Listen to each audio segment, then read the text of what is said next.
Hi, and welcome to the 4th of July weekend. We're going to talk about something that a lot of people have probably experienced, either personally or with somebody they know, called FOMO, abbreviation for fear of missing out. The thing with FOMO is we probably all suffer from it to some degree or another. And at some other time, some people have it every day, some people have it once every couple of months, some people have it once a year. Some people have it in small batches, such as picking up something sweet to eat at the store. Some people have it as they bought a new car that they probably shouldn't have. So, fear of missing out basically is putting you in the position where if you don't act right now, you're going to miss out. That's the fear part of it. Is you're afraid that this opportunity, this chance, this day won't come again, or it won't be the same day tomorrow. Advertisers use this all the time. Tell you there's limited quantities. They only have three of the car in stock at this price. Um, a boat dealer will tell you, you got to get on the water this weekend because we don't know how much more of the summer weather we have. Uh, you know, McDonald's does it. Are you hungry right now? Are you sure you want to cook? Do you want to miss that time of you cooking instead of eating? Sometimes it's very small, and the fact is, sometimes it isn't a big deal, but feeding into it is a problem. Think about it this way. You're in line at the grocery store. You think you want something sweet for later for dessert, but you're not really sure, not really hungry for it right now. But you decide to pick up a dessert anyway because you don't want to drive back to the store later, and you also don't want to finish dinner and realize you want a dessert and not have it. Not a big fear, not really missing out on a lot. But what it does, it puts you in that position of being afraid that you will not have something you want later, even if you don't want it now, or not even sure if you want it now to have later. Thing is, it leads into you making decisions based on a fear. So when that car dealer comes knocking, or comes on the TV, or comes on a YouTube channel, or comes on Twitter and says, "Hey, we got two of these left in this price. It's the lowest it's ever going to be, and they're not going to make any more of it in this color. It's a limited edition color."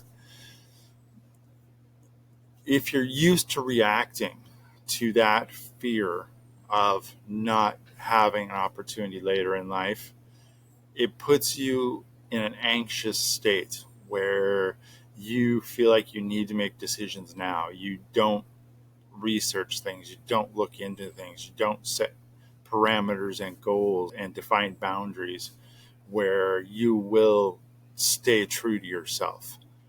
The candy bar, chocolate cake, whatever it is at the grocery store, not a big deal.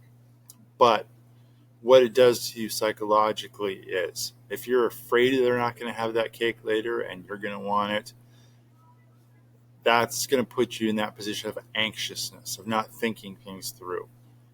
If you honestly want the cake, if you're like, I know I don't want it now, but I know we're having, whatever for dinner, a chicken salad, and it's light and it will taste good and it's healthy.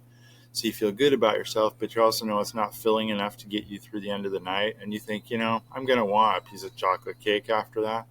It's not about fear. It's about a decision. That's where you need to draw the line. And it's the same thing with cars. I'm just putting the two opposites out there. Brand new car. You have a car that you like. You have a car that's reliable. You're going to need another car at some point, a newer car.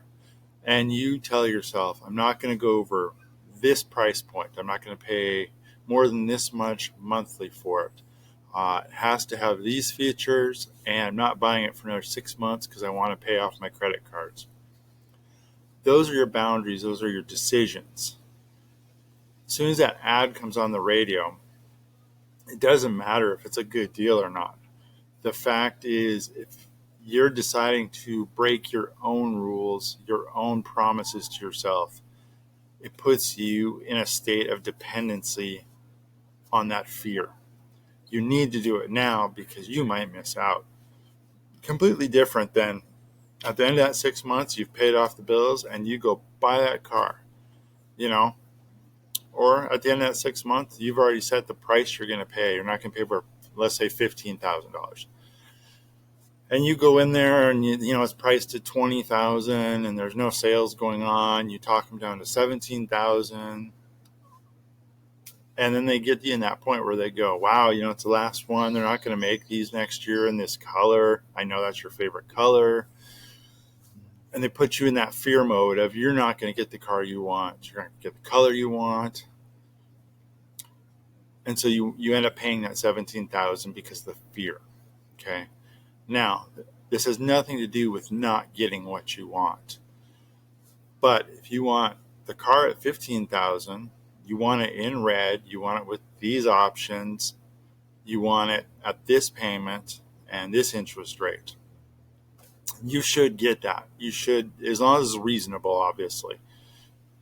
You should live up to your own promises. And if that dealer can't do it for you, find another dealer that can.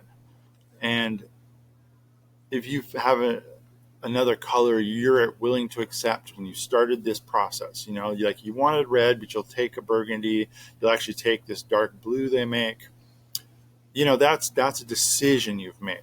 But if you get to a point of where you only want red, you only want that price, and they offer you a blue one at that price or the red one for 17,000, you need to not let the fear get to you.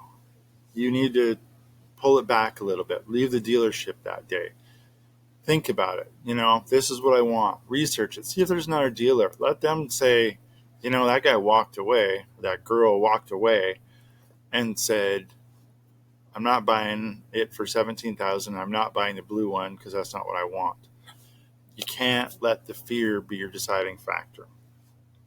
If you come back 3 days later and you go, I want the red one, I've agreed to pay 16,000 for it because it's worth $1,000 to me to have the right color. There's no other dealers around that have one.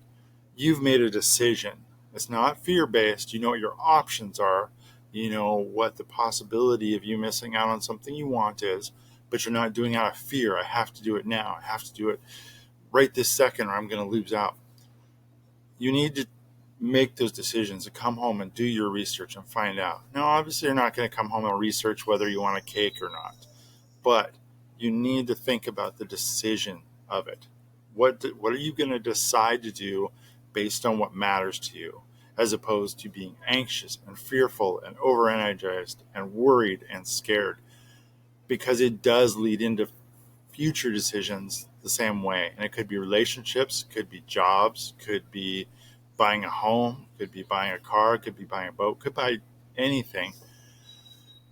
You need to train yourself not to stand in this position of fear. You need to figure out what you want, figure out what it's worth to you, and figure out where the boundaries are so you can be true to yourself. Fear of missing out, it is a big thing. You need to figure out how to make it not about fear of missing out, but a decision to get what you want. Hope that helps.